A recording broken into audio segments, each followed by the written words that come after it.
all started with a spontaneous road trip. My friends and I needed a break from work, from life, from everything. So we packed up for the weekend, found a remote spot on the map with nothing but trees and silence, and hit the road. The place was called Black Hollow, a name none of us had ever heard before. It wasn't even on Google Maps. My friend Kyle found it through an old camping forum. Perfect for disconnecting, he said. By the time we reached the trailhead, it was late afternoon. We hiked about 2 miles into the forest until we saw it. The cabin. It was old, weathered, and completely out of place. The windows were boarded up. The door hung slightly open, and strange wooden symbols were carved into the front steps. "This must be it," Kyle joked, pushing the door open.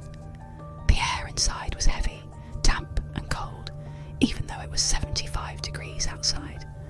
Cobwebs hung like curtains. A broken lantern rested on a wooden table, and the fireplace looked like it hadn't been used in decades. Still, we unpacked, set up sleeping bags, built a fire. That night, everything changed.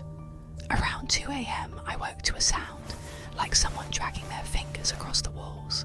Not scratching, more like tracing. I sat up and looked around.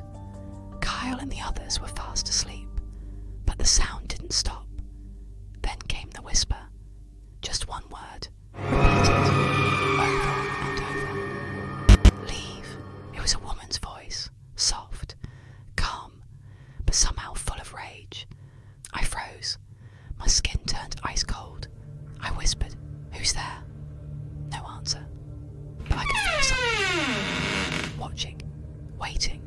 I grabbed my flashlight and swept the beam across the walls. That's when I saw it.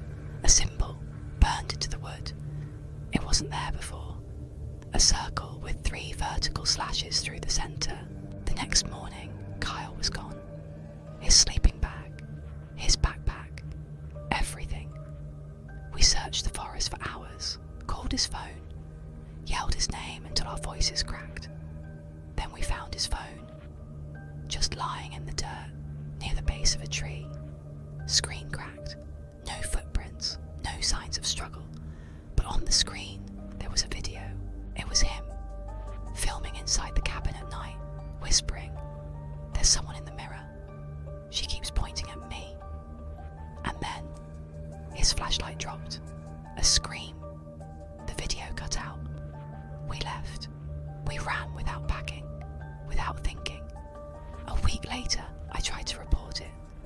But when I told the police the name Black Hollow, they just stared at me. "That area's been closed since 1986, one officer said. "There was a fire. 4 hikers were never found." I showed them the video. It was gone. Kyle's contact. Deleted. The cabin. Wiped from my GPS history. No proof. No answers. Only this feeling that something still follows me.